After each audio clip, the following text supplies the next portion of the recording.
사도신경 드림으로 5월 16일 월요일 가정예배를 하나님께 올려드리겠습니다.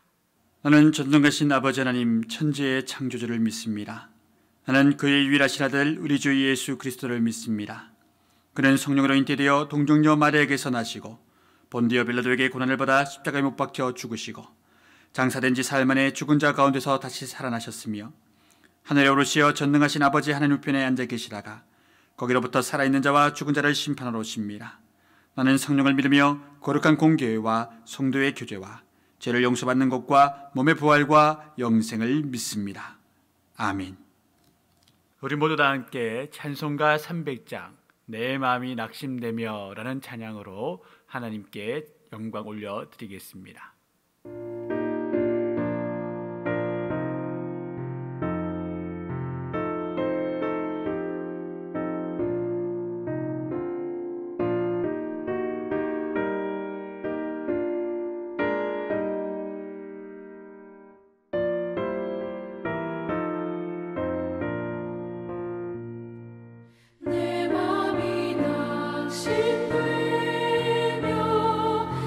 근심되는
오늘 우리에게 허락하신 하나님의 말씀은 사무엘상 5장 1절에서 4절까지의 말씀입니다.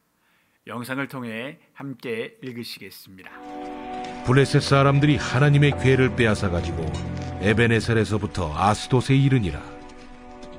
블레셋 사람들이 하나님의 궤를 가지고 다곤의 신전에 들어가서 다곤 곁에 두었더니 아스돗 사람들이 이튿날 일찍이 일어나 본즉 다곤이 여호와의 궤 앞에서 엎드려져 그 얼굴이 땅에 닿았는지라. 그들이 다곤을 일으켜 다시 그 자리에 세웠더니 그 이튿날 아침에 그들이 일찍 일어나 본즉 다곤이 여호와의 궤 앞에서 또다시 엎드려져 얼굴이 땅에 닿았고 그 머리와 두 손목은 끊어져 문지방에 있고 다곤의 몸뚱이만 남았더라. 오늘 본문 말씀에서는 주인공이 나타나지 아니하고 한 가지 중요한 물건이, 인물이 아닌 물건이 중심 이야기에 축이 되고 있습니다. 그것은 바로 하나님의 법궤, 다른 말로 하면 하나님의 언약궤입니다. 이 법궤 속에는 모세 때 받았던, 하나님으로 받았던 십계명 언약의 두 돌판이 들어가 있었고, 만나 한 오매를 닮은 광야 생활을 나타내는 그 항아리 하나가 들어가 있었으며 아론의 쌍난 지팡이도 들어가 있었습니다. 이 법궤는 하나님께서 이스라엘 가운데 함께 하신다는 임재의 상징이자 또한 임재의 장소이기도 했습니다. 그래서 이스라엘 백성들이 광야를 지나갈 때는 언제나 이 법궤가 제사장들의 어깨에 메어져 있어서 그 법궤가 먼저 나아가면 그 뒤를 따라 백성들이 나아갔습니다. 특별히 가나안 전복 정쟁 시에는 요단강을 건너갈 때 법궤가 제일 먼저 들어가 요단강을 갈라지는 역사를 경험하게 하였고, 여리고성이 무너질 때에도 제사장들이 법궤를 먼저 지고 들어가 그 여리고성을 돌며 찬양 드렸을 때에 여리고성이 무너지는 기적을 저들이 맛보았습니다. 즉 이스라엘 백성에게 있어서는 승리의 상징이자 하나님 인재의 상징이 법궤였습니다. 그런데 사사 시대에 와서는 이 하나님 임재의 상징이었던 법궤를 백성들이 이렇게 미신적으로 이해했습니다. 하나님의 법궤가 우리 진영 중에 있으면 우리는 어떤 전쟁에도 이겨. 참으로 어리석은 미신적인 이야기입니다. 이 지금 사사 시대의 엘리 제사장 시대의 사무엘상 4장과 5장에서 벌어진 전쟁의 이야기는 하나님께서 이스라엘 백성들을 벌하시기 위한 전쟁이었습니다. 블레셋을 들어서 저 범죄하고 있는 이스라엘 백성들을 혼내시기 위해, 심판하시기 위해 내린 전쟁이었는데, 그 전쟁 앞에서 이스라엘 백성이 회개하기는커녕 이렇게 말했다는 것이지요. 이 법궤가 우리 안에 있으므로 절대 우리는 승리할 것이다. 참으로 바보스러운 이야기입니다. 그 결과 아주 수치스럽게도 이방 민족, 블레셋 민족에게 하나님의 임재의 상징이었던 법궤를 전리품으로 빼앗기게 됩니다. 말도 안 되는 이야기지요. 절대 가져가선 안 될 물건이 탈취당하게 된 것입니다. 그러자 블레셋 사람들은 이렇게 생각했습니다. 아하, 우리의 신 다곤이 이스라엘의 신 여호와보다 더 강하였기에 우리가 승리를 할 수 있었다. 그래서 저들의 성물, 성스러운 물건인 이 이스라엘 백성의 법궤를 다곤 신전에 가져다가 다곤 신상 앞에 두자. 그래서 그 높이 있는 신상이 저 법궤를 깔보며 내려보아 우리 민족이 이스라엘 민족에게 훨씬 우월한 민족임을 증명하자라는 생각을 가졌던 것 같습니다. 그런데 전쟁은 이스라엘 백성이 패한 것이지 하나님이 패하신 것이 아닙니다.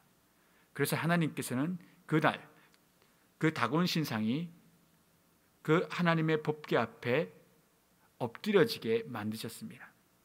그 다음 날은 그 신상이 와르르 무너지게 하나님이 만드셨지요. 그래도 블레셋 사람들이 깨닫지 못하자 아수돗에 조선병을 내려서 그 땅을 황폐화시키셨습니다. 그것이 이후 나타나는 6절과 7절의 말씀입니다. 여러분, 하나님은 자신의 영광을 위하여 스스로 움직이시는 분입니다. 우리가 하나님의 영광을 드러내지 않아도 하나님 대심, 하나님의 영광은 절대 작아지지도 아니하고 그분의 영광은 스스로 드러나게 되어 있습니다.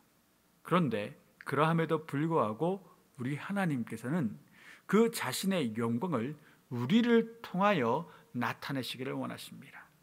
우리를 통하여 자신의 하나님 되심을 나타내는 것을 기뻐하시고 사랑하시고 또한 축복하여 주십니다. 어떻게 보면 하나님의 영광을 위하여 사는 삶은 하나님을 위한 삶이 아닙니다. 나 자신을 위한 삶입니다. 내가 그런 결단을 하고 그런 삶을 살아갈 때 하나님은 무한한 복을 우리 믿는 자들에게 허락해 주십니다. 믿음이 없거나 믿음이 적은 사람들은 이렇게 말합니다. 하나님의 영광을 위하여 살면 내 삶이 참으로 조금 뭐라고 할까 거북스럽고 내 마음대로 못 살기 때문에 작아지고 또한 내가 큰 성공을 이루고 싶은데 성공도 못할 것 같아. 믿음이 없기에 또한 믿음이 적기에 하는 말들입니다. 여러분, 소년 다윗이 이후에 골리앗 앞에 하나님의 영광, 하나님의 이름만을 위해 들어섰을 때 하나님은 기뻐하시고 기뻐하셨습니다. 그래서 그 소년 다윗에게 어떤 영광을 허락해 주셨습니까? 어떤 능력을 허락하여 주셨습니까? 우리가 하나님 앞에 다윗처럼 하나님을 위하여 헌신하며 하나님을 위하여 살기로 작정하기 시작하면 하나님께서는 우리의 손을 꽉 붙잡아 주십니다. 그리고 나를 통하여 놀라운 일들을 계획하시고 이루어 가시는 것입니다. 사랑하는 성도 여러분, 절대 사사시대 백성들처럼 하나님을 무시하고 살지 마시기 바랍니다. 다윗처럼 하나님의 영광을 위하여 내 삶을 헌신하고 내 삶을 드리는 삶을 살아가시기 원합니다. 바로 그런 삶을 살아갈 때 우리의 대적자, 저 원수 마귀는 우리를 피하게 될 것입니다. 우리를 피하는 영적 존재가 될 것입니다. 하나님의 영광을 드러내기 위해 우리가 살아가고 다짐하면 하나님의 권능이 우리 속에 임하여 우리는 하나님의 능력의 삶을 우리의 삶으로 대체할 수가 있는 것입니다. 오직 오늘 하루 주의 영광을 위하여 하나님 나라를 위하여 살아가기를 힘쓰시는 저와 여러분의 복된 삶이 될 수 있기를 주의 이름으로 축원드립니다. 말씀을 한번 적용하시는 시간을 가지겠습니다. 하나님께 영광 돌리기 위해 오늘 내가 무엇을 해야 할지 성령님께 강구해 보시고 성령께서 이끄시는 대로 순종하는 하루의 삶을 살아가시기를 주의 이름으로 축복드립니다.